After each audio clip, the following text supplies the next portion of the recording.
Everyone knows that unexplainable it factor, that smile that lights up a room, that wow. Well, it doesn't happen by itself. There's chemistry behind the charisma. Colgate Optic White Pro Series toothpaste removes 15 years of deep-set stains when you brush twice daily for 2 weeks. How? The clinically proven formula is powered by Colgate's hydrogen peroxide complex. It works at the molecular level to gently dissolve stains deep within the enamel where your brush can't reach. It's proof that daily routine can be remarkable. That's the science of wow. Colgate Optic White.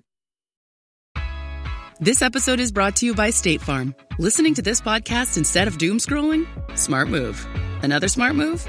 Getting help from one of State Farm's 19,000 local agents when you choose to bundle home and auto.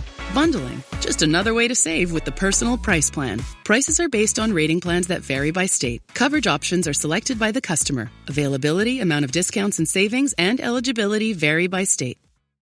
From Estero, Florida, this is a One Extraordinary Marriage show, where being busy is overdone, romancing is fun, and scheduling sex is taking the guesswork out of wondering when you're going to get some. Creators of the 6 Pillars of Intimacy, I'm Tony DiLorenzo, your co-host, along with my beautiful wife, Elisa. From coast to coast and around the world, thank you for joining us. It's time to talk sex, love, and commitment. Give us a call or text us on the Hug Hotline at 858-876-5663. Or send us an email to hugs@oneextraordinarymarriage.com. In today's episode, we're addressing what happens to your recreational intimacy when the fun doesn't go as planned. And there's a quote from Jane Krakowski who says, "You can have a plan, but you have to be flexible. Every day is unpredictable, and you just have to go with the flow." And as we're talking about when recreational intimacy and the fun doesn't go as planned, just something to keep in the back of your mind. You know, we start every episode of the One Extraordinary Marriage show with a hug. And for those of you that are listening for the first time, welcome. Tony and I are so thrilled to have you here. And just a little background on the hug. It's an opportunity for us to celebrate you, to celebrate the intentionality that you're bringing into your marriage, your relationships. And this hug comes from one of the newest 6 Pillars of Intimacy certified coaches that simply said, "I will never be able to say thank you for all that the two of you have poured into our marriage. Now with this training and pages of the 6 Pillars of Intimacy framework and resources from this class and future ones, with confidence, we will be able to pay forward what to other couples the same that we have been given and blessed with. Thank you. Keep doing what you're doing. It works. One pillar, one reframe, one action. Love y'all." And this is just wow, it was so incredible to see these 15 individuals go through the 6 Pillars of Intimacy certified coaching program. And, you know, just like this individual, if you've ever felt this tug to impact marriages, you've been blessed by the 6 Pillars of Intimacy and you're like, hey, what if I could pay this forward? I would invite you to check out becoming a 6 Pillars of Intimacy certified coach. You can learn more at oneextraordinarymarriage.com/cert. That's CERT. And, you know, as Tony said at the beginning of this episode, sometimes recreational intimacy doesn't go as planned. Nope. It doesn't go as planned. And that is true. That is true in Tony and Elisa's marriage. We've got a fun little story to share with you guys because this past weekend we went down to the Florida Keys, which is just beautiful. The Keys are absolutely gorgeous. If you've never been, go. And let me just say this: prior to moving to Florida, we had never been. I really love the Keys. Not beachy; it's a boaty area, right. But the water is just absolutely amazing. Yes, this is your Caribbean blues, your turquoise waters, all in the United States. And our friends were going down. They go down every year for lobster diving. It was lobster season. It is lobster season. The start of it. And they had invited us to come. And now you all know, if you've listened to more than a few episodes, I don't like to get my face wet. Like, I won't even snorkel because I start like the panic reflex and all of this kind of stuff. So we're not divers. Right. Tony doesn't dive either. Hasn't dived previously. And so it wasn't like I didn't dive this. No, you didn't dive this trip. Yeah. Right. But we were going down to hang out with them, spend time with them, hang out on the boat, enjoy lobster if they caught any. Like, that was the whole premise of our time going down there and to spend time with them. This couple is part of the one family, have become dear friends of ours over the years. And it's just always a blessing to just go spend time with others and just hang out. And so we were going down there for the fun of just going to the Keys. We got our own hotel. We did our own thing during times when we weren't on the boat or hanging out with them. But it was just a way for us to just get away. And for us, it's a 4-hour drive down to the Keys. Yeah. And so we're super excited. We get up, we drive down. They're like, hey, they've told us about this restaurant called No Name Pub. And so we're like, well, we got down there. We were hungry. We're like, let's go. We're starving. And actually it's on No Name Key. No, it's not on. It's across the street from. Well, No Name Key is across the bridge, is a bridge away, but it's on Big Pine. But the name of the pub is actually No Name Pub. Yep. And so we go, we're starving, we get lunch, we have the fish dip because everywhere you go in the Keys, everybody's got their own fish dip, so you try it. And then we also got the white shrimp pizza. Delicious. That will be relevant to the story here in about 2 minutes, right? So we'd been starving, we eat everything. We get on the water. It is a hot August day in Florida. Yeah, so we finish and then we get packed up. Everything gets together. They're getting all their gear together. And Elisa and I are like, great. Like, how can we help you? Let's get the boat together. And we're like, awesome. So by this point in time, it's maybe 3:30 in the afternoon. Sure. So you're in the heat of the day. And it was probably the hottest day that we were there as well. And so we had just finished eating a rather large lunch, just because we had driven down, hadn't really had anything since breakfast. And now we're going to get on the boat. Let's go. And let me just say this. Neither myself nor Elisa have gone sick on any of our Six Pillars at Sea marriage getaway cruises. Nope. We have done boat trips here in our area, be it, going out to the Gulf or whatever. No issues. Been on lakes with other good friends of ours. No issues. Until this trip. Because what happened, Tony? So we get out on this trip, and Tim decides to go, all right, we are going to head out to the Atlantic. There was a particular area they wanted to dive. He wanted to dive. And I'm like, great. It looks good. And it was an amazing day. So beautiful. He and the others were like, dude, this is unbelievable. Like, the water is just calm, even on the Atlantic side. So when you're going down the Keys, if you ever go, you're looking at the beach, if you're on a bridge, south of it, you're in the Atlantic, north of it, you're in the Gulf. And so, great. No big deal. Let's go. The last time we were in the Keys, we did this awesome sandbar tour. We were on a boat. We were going to different sandbars with some other friends. Great.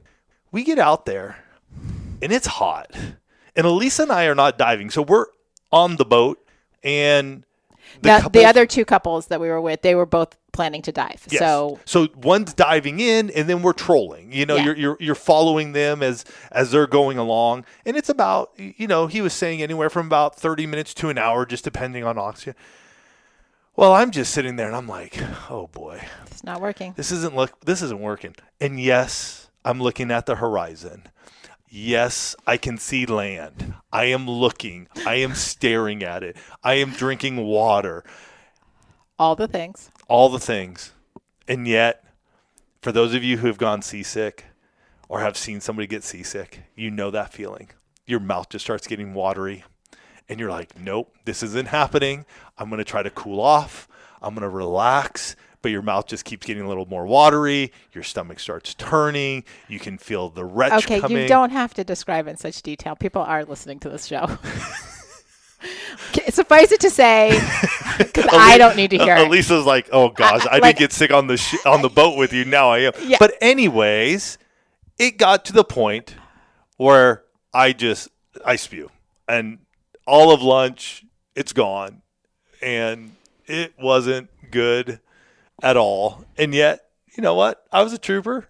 I made it out there. I stayed. I made it on. I stayed. Well, you didn't have a choice. You were out in the middle of the Atlantic. I know, but I wasn't telling them to turn around either. Right. I was like, you know what? You guys keep diving. They were having a great day of diving. I mean, they got limit on their lobsters, and so, but it was tough. And for any of you who know, you just feel horrible, right? I felt horrible for them. Like, oh man, you're dealing with me. And just even for Elisa having to like, oh goodness, here's my husband over here. Not that I was really thinking about that at the moment, but afterwards I was like, oh, Elisa's probably like, oh great, here goes Tony. Well, because then we come back and they're gonna grab dinner, make dinner, and that kind of thing. And I'm looking at Tony. I'm like, Tony's not doing dinner. We're going back to the hotel. We're probably just doing a little bit of water and a little bit of fruit. But they were gonna go out the next morning, and so we're like, yep. We're going to go to bed. We're going to wake up refreshed. That was just a heat and big meal type thing. We're going to, recover and do this in the morning. So we get out the next morning. Well, we're back in the boat and the swells are larger because there is a storm brewing to the east of us. And I didn't eat a big breakfast. All I had was oatmeal and water. Yeah. Same outcome as the day before. And, after, Tony's just like hanging his head over the side of the boat, I'm like, yeah, he's not going to last. And so the one couple comes up from diving. We're like, yeah, Tony's got to go.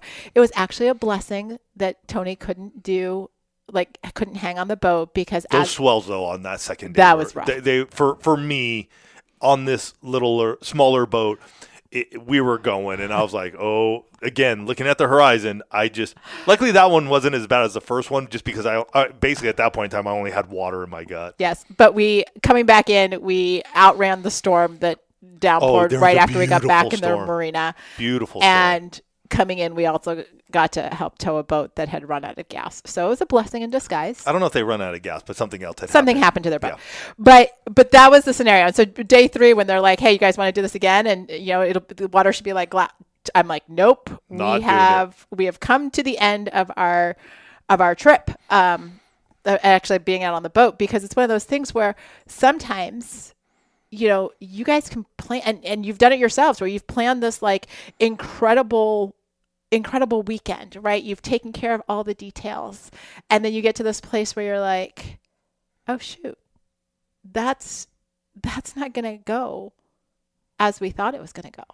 Like something has changed. Your spouse says, for whatever reason, I can't do this, right? And then there's that moment of disappointment. Because I was sitting there watching Tony and I'm like, oh, like our friends, we were going to try and do this last year, but we were buying our house. And so we couldn't make it last year. This was supposed to be the like, hey, we're doing this.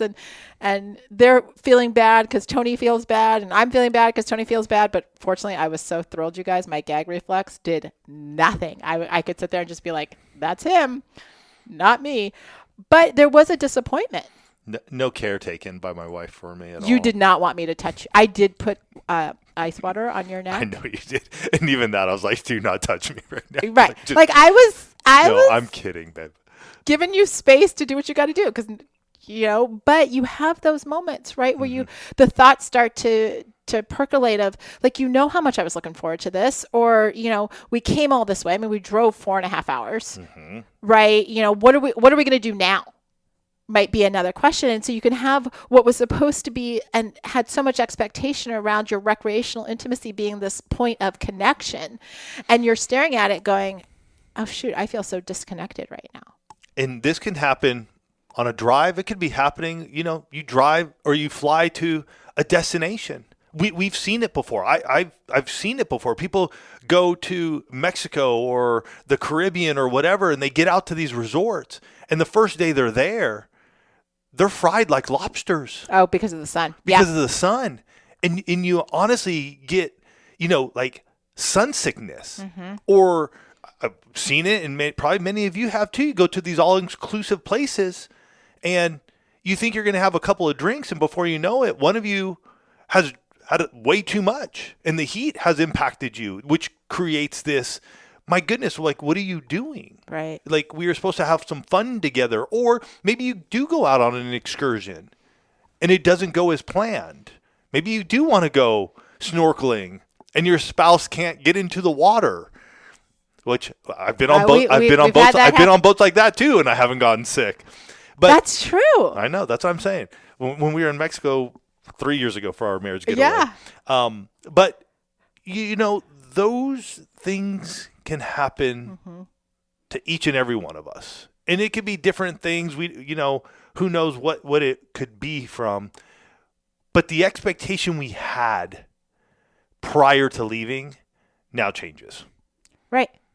And so does there's an opportunity then for your response to change, because like I could have made Tony feel guilty. I could have been like, dude, like we're with our friends. What are you doing? Or he could have been, like I can tell you guys that Tony did not have the thought, you know what? What's the best way that I can ruin this weekend for Elisa and our friends? I know. Let me get seasick 2 days in a row. Like that wasn't what happened. No. But, we couldn't change the experience that we were living. So we had to figure out the now what, right? What are we going to do? Because there are a lot of moments in your marriage where, specifically as we're talking about recreational intimacy, where you can plan things and it doesn't go according to plan, whether that's, your finances change before a trip, or your health changes, or your energy level changes, or something happens with your spouse. And this recreational intimacy, right? The fun that the two of you do, and that closeness and connection and those shared moments and memories needs a pivot to it. It needs the answer to the now what, and in doing so, creating grace for one another and staying focused on your marriage. We want to talk about exactly how to do that. We're going to do that after this break. Everyone knows that unexplainable it factor, that smile that lights up a room, that wow. Well, it doesn't happen by itself. There's chemistry behind the charisma. Colgate Optic White Pro Series toothpaste removes 15 years of deep-set stains when you brush twice daily for 2 weeks. How? The clinically proven formula is powered by Colgate's hydrogen peroxide complex. It works at the molecular level to gently dissolve stains deep within the enamel where your brush can't reach. It's proof that daily routine can be remarkable. That's the science of wow. Colgate Optic White. This episode is brought to you by State Farm. Listening to this podcast instead of doom scrolling? Smart move. Another smart move? Getting help from one of State Farm's 19,000 local agents when you choose to bundle home and auto.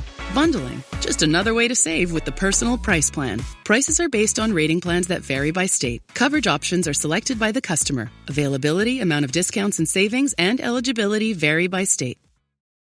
We're back, and we're discussing what to do when the fun doesn't go as planned, and how you can pivot without allowing the disappointment to ruin your connection. Because there will be disappointment. Mm-hmm. Oh, sure thing. Tony was disappointed. I was disappointed. I'm sure our friends were disappointed. They were so gracious not to say anything. But you're in this place where you're like, here's what I thought was going to happen. And sometimes you just, first and foremost, have to acknowledge that disappointment. And we did. Tony and I talked about it ourselves on the drive back to the hotel that first night. We talked about it with our friends and, just like, what do we do next time? Because first of all, if you have never had fresh lobster after a lobster dive, I'm just saying, wow. So we totally want to go back. Plus we love the Keys. Mm-hmm. So we just have to figure out a different strategy for participating in that. But first we had to acknowledge that this trip just didn't go as planned. Right? And what do you do with that? What do you do when you express your disappointment about the situation? Or how do you express your disappointment about the situation without turning this to a place where you blame your spouse? Well, if you hadn't gotten sick, Tony, if you hadn't, done this, Elisa, if you hadn't, instead of just going, that kind of stunk. It was a bad situation. And I will say this, sometimes there are choices made by you or your spouse that create the disappointment. Sure. It wasn't my decision to get seasick. And yet there are some choices that have been made that do screw up the recreational intimacy pillar, that do mess up with the fun. And we have to acknowledge that as well. Not all of this is just sort of like, oh, well, it just sort of happened. And that's true. No big deal. No, there are choices that were made. Like I could have sat in the sun with sunscreen on or an SPF shirt on or under the shade instead of getting cooked like a lobster.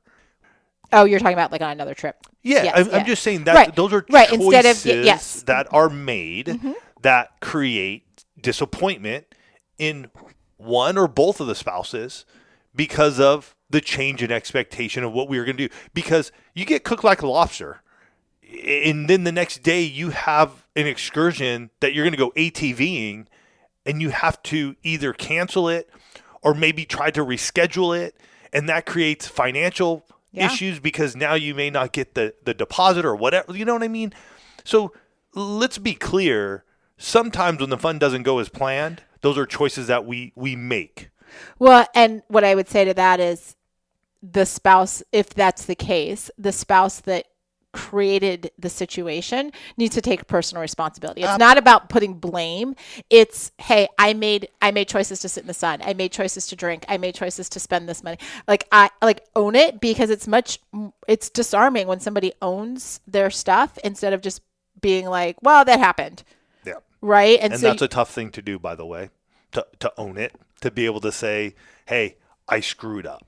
Instead of getting defensive and putting it back on your spouse or something else. Been there, done that.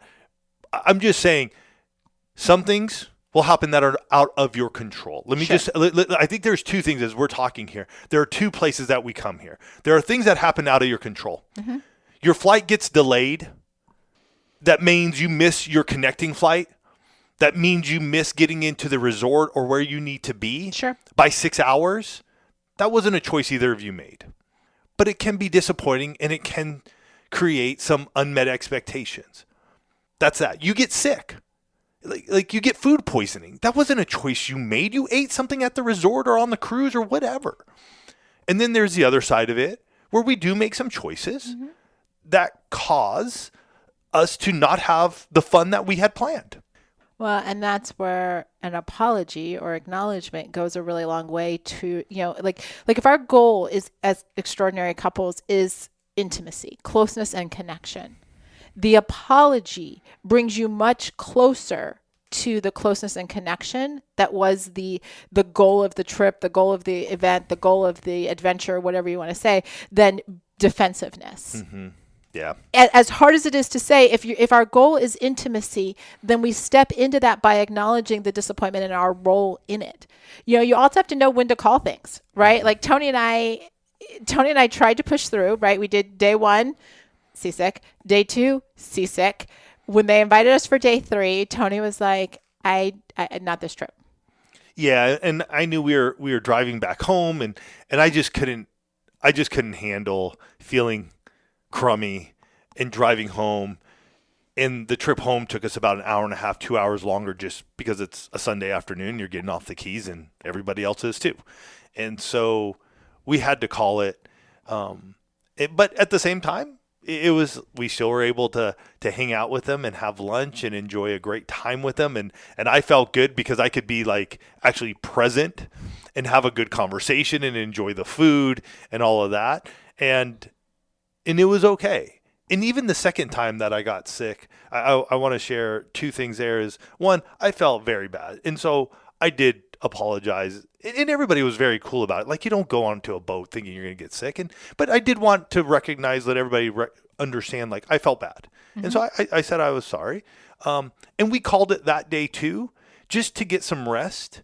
And we just went back to our hotel and just napped, which was the best thing, because then by the end of that nap, I got up feeling great, which allowed us to go back, see everybody, and have surf and turf, which was like 2 or 3 hour out of the water, fresh lobster, amazing, great conversation. So sometimes you got to know when to call it.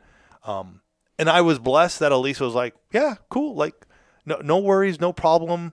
Didn't put a guilt trip on me, nothing of that nature. It was just sort of like, let's go. And we just drove home and listened to a podcast on the way home, and I was able to get settled. And so it is tough because we do expect so much out of ourselves sometimes, and myself included, that I was like, no, I gotta just listen to my body, and just, as much as I want to go, as much as I want to be out there with you, as much as I want to please you too, because we came to see you, saying no was the best decision.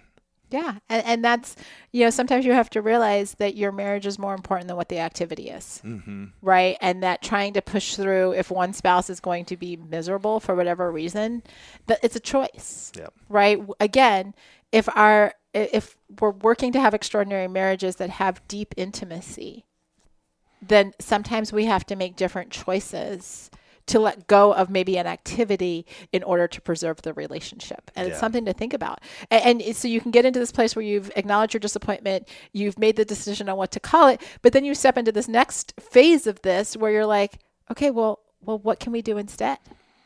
Right? Now what? What can we do instead? And getting into this place of saying, okay, like, how are we going to pivot here and still still invest in this recreational intimacy, still be connected, still make a different choice. I mean, it's like a couple weeks ago when we were in Hilton Head and, beautiful outdoor dining. We're so excited, but I see a cloud coming in, right? Like Tony and I are so excited. Big dark black cloud. Big dark black cloud. And I've lived in Florida for 2 years now, so I know that means problems. And I pull up my weather app and I'm like, yep, for sure it's coming.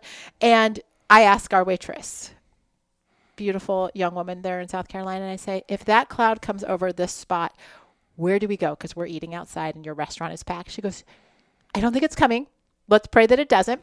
But if it does, just stand under the bar. I'm like, perfect. I just need to know. Sure enough, you guys, in the minute our plates hit the table, first raindrops come down, we pop up, we go under the bar, and we stand and eat our dinner. It was a dump. It just dumped on us. But here's the thing. It was just a pivot, right? It was a pivot in our recreational intimacy. I mean, we could have sat out there and just been completely drenched. That would have been silly. We stood under, I have this image of me eating a piece of asparagus with my hand, like holding my plate with one hand, eating a piece of asparagus with my fingers, and just kind of laughing about the situation because we just pivoted. We said, what can we do instead? Right? With Tony. That morning, Sunday morning when we wake up and he's like, yeah, we're not going back out. And we already knew that. But like, what are we going to do instead? Well, we went to a coffee shop and we had some conversation. We were doing some planning actually, ironically enough, we're doing some planning for the 6 Pillars at Sea marriage getaway cruise, which we know he can do with no problem. But we pivoted. We drove home that day listening to a podcast series that we've been listening to. And so it was just, we still maintained the recreational intimacy. It just looked a little different. It was okay, that's not going to happen. What are we going to do now? And each of these are going to be different, right? My seasickness, me getting over it, is vastly different than had you gotten food poisoning. Oh, 100%. That last 24 hours. I mean, I've had bad food poisoning. I mean, I've been down for 48 hours with food poisoning. It's all different, but it's, again, how are we engaging? As Elisa said, intimacy, by definition, is closeness and connection. And sometimes our recreational intimacy is the one we lean into a lot because we're like, go have fun. Go do some activities. Do something that brings you joy together. And yet, within that joy, we can have these moments where it's like, that didn't work. Mm-hmm. That didn't go as planned. And we want you to know that it's okay. Things happen. Can you do something else? Can you plan something else? Can expectations be changed? Sure. Is it tough sometimes? Absolutely. Is it worth working through it so we can have that closeness and connection, so we can strengthen our marriage, so we can have stories and memories and moments that we will tell? Yeah. Is it fun in the moment? No. And yet this will be a story that we tell and laugh about, but it's okay. Mm-hmm. We'll have other opportunities. And again, I get it. Sometimes for some of you, you only get 1 week a year. And so there's a lot built up to it. And so I remember those days too, when we would go, that's all we had too. And there's a lot more pressure. There's a lot more built up and the expectations seem bigger. And I'd say, it's okay because we still make fun and have fun and remember those moments just as much as we just had this weekend. It's part of the journey we are in our marriage and creating that closeness and connection. And so this week, as you begin to think about what's ahead or where you're going or doing something fun, and again, it doesn't even need to be that you go somewhere. It may be just in your backyard. It may be something else where something doesn't go as planned. How are we going to be able to still make it through? What are we going to do that allows us to go, all right, I'm disappointed in this moment. It's okay. I can recognize it. Hey, do we know when to call it? And we just go, you know what? This just isn't working the way we thought it was going to work. And it's okay. We can do it again. Maybe just it's not going to happen right now. And then in that moment, if say you are on a cruise or at a resort or at a nice hotel somewhere, wherever it may be, maybe you got to ask, what can we do instead? and begin to shift the expectations, shift our perspective so we can still strengthen this pillar of intimacy. We know you guys have had many of journeys, and if you want to share them with us, we'd love to hear it. Send those to hugs@oneextraordinarymarriage.com. You guys have yourselves a fantastic week. We're truly honored and blessed to have you part of the One family. Love you guys.